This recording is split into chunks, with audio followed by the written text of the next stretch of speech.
Good evening, everybody. It's Friday night, and I'm doing another webinar. It's been a bit of a long week, and I appreciate. I know everyone's probably had a very busy and exhausting week, and it's 8 o'clock here in kind of cold Surrey, UK, and my job is now to talk about top 10 mistakes made and tips for you to avoid, basically. So I'm going to keep this webinar relatively brief this evening, mainly because it's Friday night. I'm sure you've had a long week and I've had a long week. So I'm going to go through top 10 mistakes made by many practices, and these are just common things that I've seen, and I'll just go over these over the next 20 odd minutes or so. So hopefully this will work. Number one, hide cheap. What that means is I've seen so often in so many practices where people have just hired people not based on their skill set, not based on their personality, not based on how good they are for the job, but mainly because they are cheap. And this comes back to bite people. If you hire cheap, you're most likely going to get someone who isn't capable, who cannot do the job, and it's just going to cost you more time and effort to actually do the job. So really important point is, whilst someone who is significantly cheaper than someone else may be attractive, it's probably there's usually a reason for it. So my view, my experience is don't hire cheap, hire great people, not cheap people. And I'll come on to the next one of the other points further down the line. Hire good people, and this goes back to what I was saying the other day. Get those right people on the bus, because the good old cliche, as people say, if you pay peanuts, you get monkeys, and that's so true. I've made this mistake many times, especially when it was early days of my business. I've kind of learned my lesson now, but I'm sure sometimes I'm swayed to try and hire cheap as well, but not always the best reason. So hire cheap, don't do it. Number two,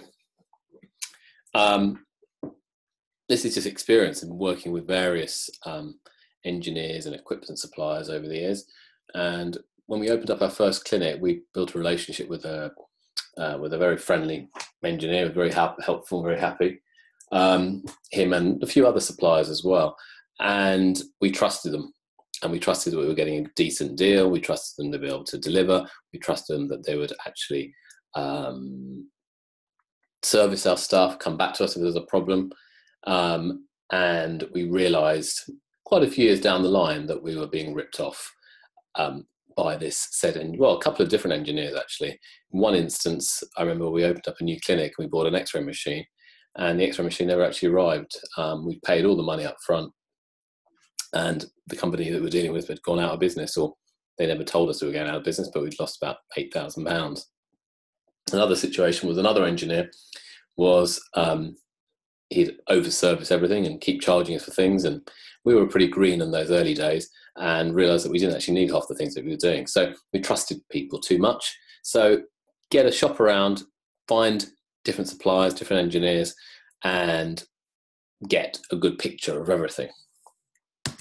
Number three, when we've hired associates, now we've hired, must be well over 100 associates over the years, and we've made plenty of mistakes again. But one of the things that we did mistake-wise, we hired associates based on their personality because they were fun, they were nice people, they would probably get on with them well, but they didn't really deliver on the clinical side. Either they were incapable of delivering the dentistry they promised they could say they could do, or they struggled to deliver it, or there were too many clinical issues that arose from it, or they weren't generating sufficient income to pay even the basic overheads in the business.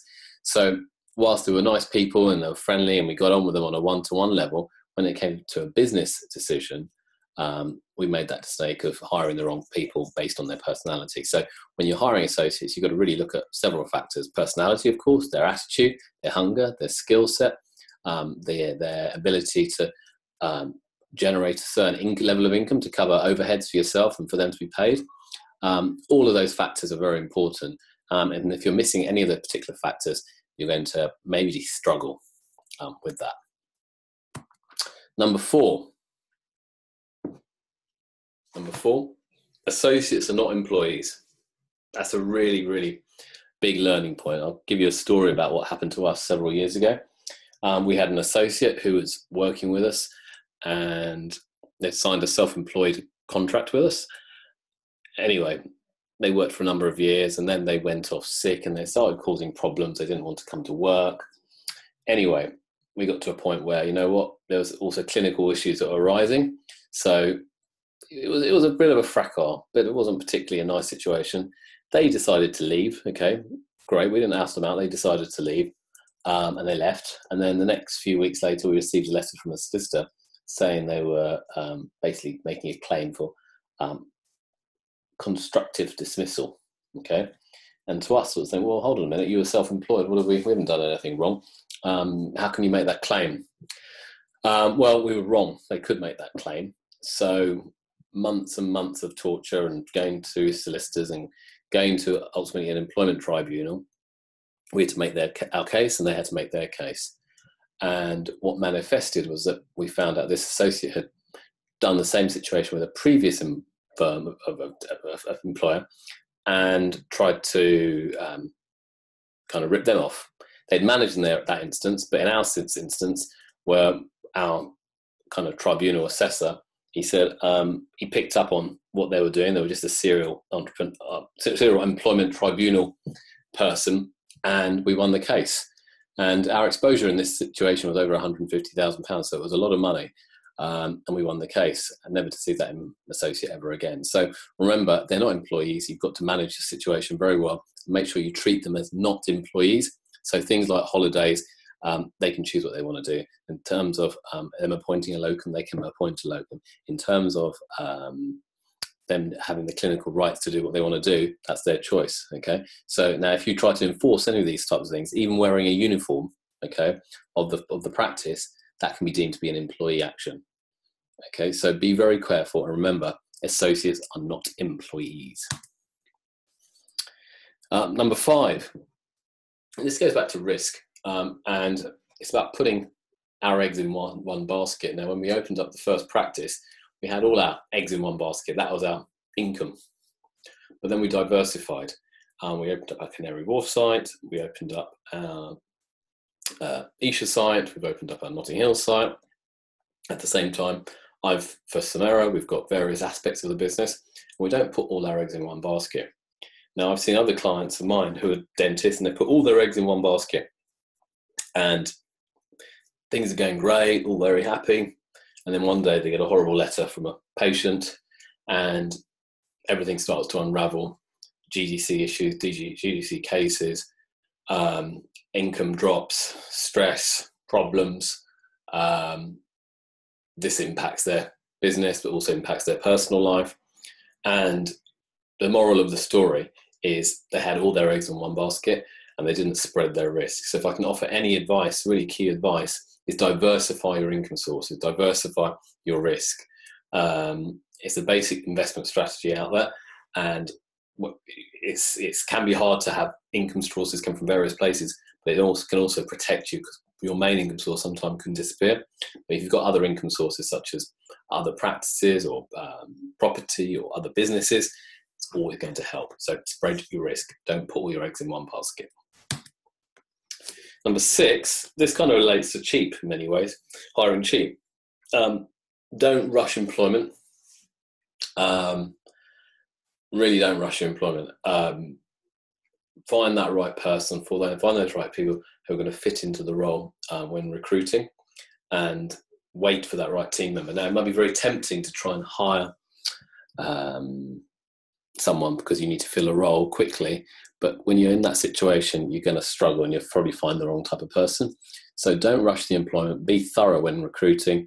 Go through a whole recruitment process, and only if they meet all the criteria, then do you hire them. Otherwise, start again. All right, keep looking. And if you need to hire someone to fill a role, just get them for a temporary basis so they can fill a gap, and just let them prove themselves. Don't take on someone permanent and realize you've hired someone from hell, basically. So don't rush employment.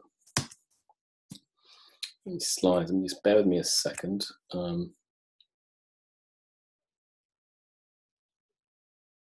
Let's get this going right. Number 7, being reliant on a few team key members. Now, this goes back to risk. In one of our clinics, we were very reliant on one particular team member.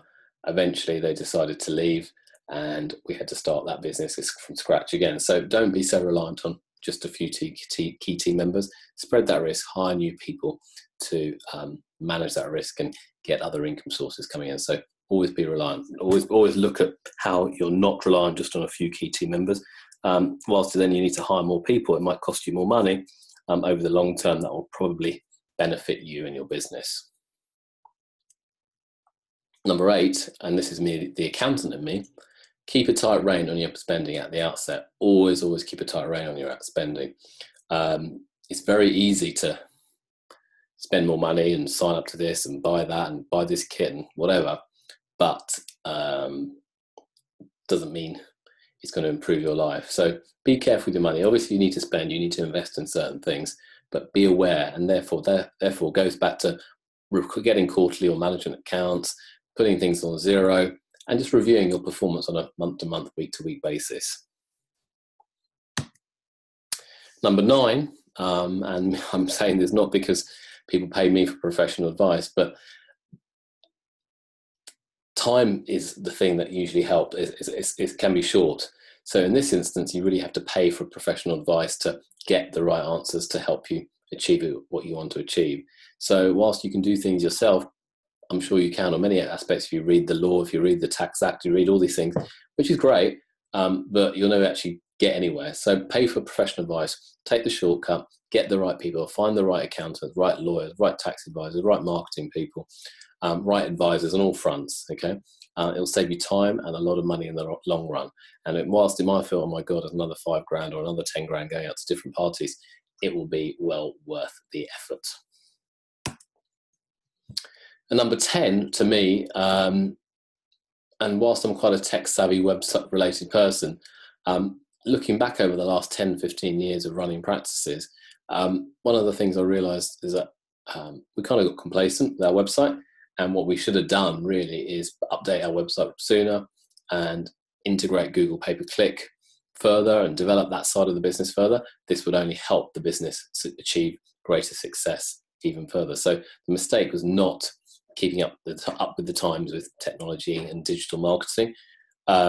We are now, and we are probably at the forefront of it in many ways in terms of dental practices, and we're excited by that. But so for you, make sure you don't fall into the same trap and get a little bit complacent. There are always people edging to edge you out in business, and therefore you need to have that edge ahead of people. So very short wrap up today. I know the numbers are down significantly on a Friday night. I'm sure people are out down the pub or having some fun somewhere with their families. And I need to go to my family. But really, I've enjoyed doing these webinars over the last 5 days. I hope you've got some real good value out of what I've shared. And if you've got questions, you're not sure, don't hesitate to drop me a line or drop me an email. Myself and my team can certainly help. But there's plenty that you can do to improve the profitability of your practice. And really, I must stress, never leave the scene of setting a goal without taking any action. So you can learn all the information you like from these webinars, but ultimately, you need to take some action, and that action will may well get you out of your comfort zone, but that's the way you're going to learn, by stepping out of your comfort zone and seeing where it will take you in life and in business. Thank you very much. Good night.